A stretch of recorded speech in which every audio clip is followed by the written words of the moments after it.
नमस्कार, मैं हूं महिमा पांडे और आज मैं आपको बताऊंगी 12वें और अंतिम ज्योतिर्लिंग के बारे में, जो अपने आप में काफी अनोखा और महत्वपूर्ण है।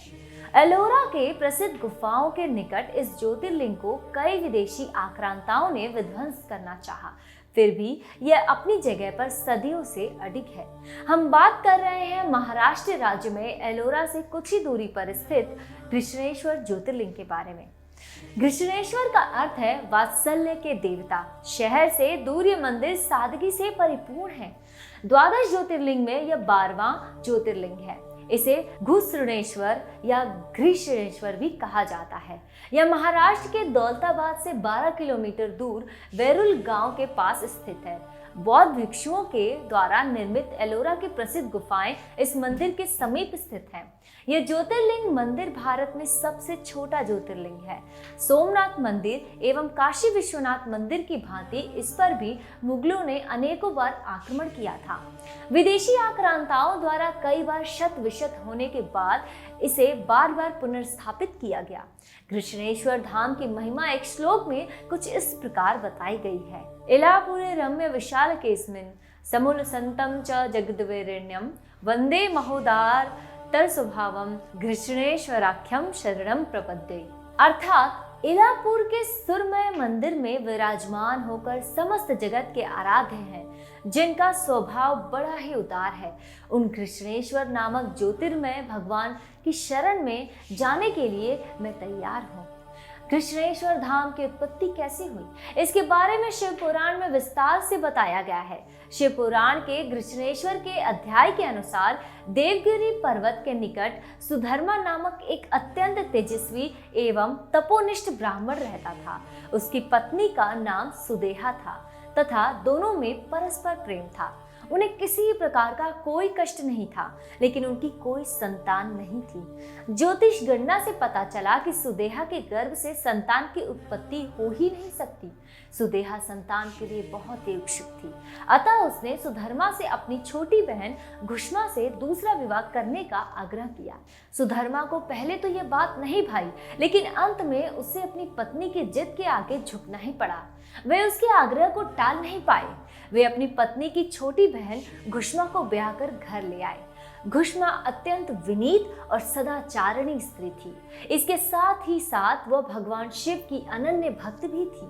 वह प्रतिदिन 101 पार्थिव शिवलिंग बनाकर भगवान शिव की सच्ची श्रद्धा के साथ पूजा पाठ करती थी। भगवान शिव की कृपा से थोड़े ही दिन बाद उसके गर्भ से अत्यंत सुंदर और स्वस्थ बालक ने जन्म लिया।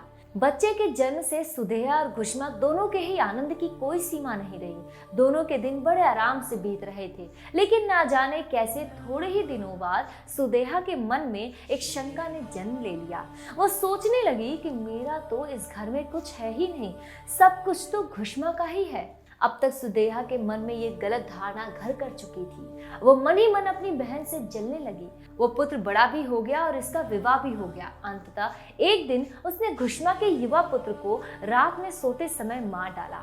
उसके शव को ले जाकर उसने उसी तालाब में फेंक दिया जिसमें घुष्मा प्रतिदिन पार्थिव शिवलिंगों को प्रवाहित किया करती थी। सुबह होते ही सभी को उस घटना के बारे में पता चला और पूरे घर में कोहराम मच गया। सुधर्मा और उसके पुत्र वधू सिर पीट पीट कर रोने लगे, लेकिन घुष्मा हर दिन की तरह भगवान शिव की आराधना में तल्लीन थी, जैसे कुछ हुआ ही नहीं है। पूजा समाप्त करने के बाद वह पार्थिव शिवलिंगों को तालाब में प्रवाहित करने के लिए चल पड़ी। जब वह तालाब से लौटने लगी, उसी समय उसका पुत्र तालाब के भीतर से निकलकर आता हुआ दिखाई दिया। वो सदा की भांति आकर घुष्मा के चरणों पर गिर पड़ा, जैसे कहीं आसपास से घूमकर आ रहा हो। इसी समय घुष्मा के निष्ठा से प्रसन्न होकर भगवान शिव भी वहां प्रकट हुए और उन्होंने घुष्मा से वरदान मांगने के लिए कहा। इसके साथ ही भगवान शिव सुदेहा की घिनौनी करतूत से अत्यंत क्रोधित भी थे। वो अपने त्रिशूल द्वारा उसका सिर धड़ से अलग करने वाले थे। इस पर घुष्मा ने हाथ जोड़कर भगवान शिव से कहा, प्रभु, यदि आप मुझ पर प्रसन्न हैं तो मेरी उस अभागिन बहन को क्षमा कर दे। निश्चित ही उसने अत्यंत जघन्य पाप किया है, किंतु आपकी दया से मुझे मेरा पुत्र वापस मिल गया। अब आप उसे क्षमा करें और प्रभु, मेरी एक और प्रार्थना है आपसे, लोक कल्याण के लिए आप इसी स्थान पर हमेशा के लिए निवास करें। भगवान शिव ने घुश्मा की दोनों बातें मान ली और वहां ज्योतिर्लिंग के रूप में स्थापित हो गए। सती शिव भक्त घुश्मा के आराध्य होने के कारण वे वहां घुश्मेश्वर महादेव के नाम से विख्यात हुए। घुश्मेश्वर ज्योतिर्लिंग की महिमा पुराणों में बहुत विस्तार से लिखी गई है।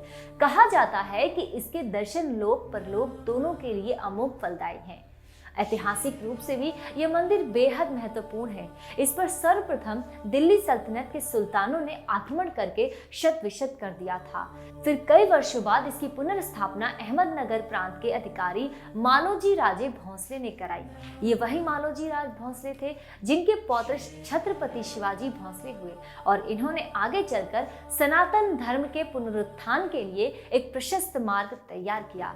मालोजी राजे भोंसले के अलावा मंदिर के वर्तमान स्वरूप के निर्माण में देवी अहिल्याबाई होलकर का भी हाथ रहा है। तो ये कथा थी कृष्णेश्वर धाम के ज्योतिर्लिंग की। अपनी सीरीज में हमने द्वादश ज्योतिर्लिंग के महत्व और उससे जुड़ी कथाओं के बारे में आपको अवगत कराया।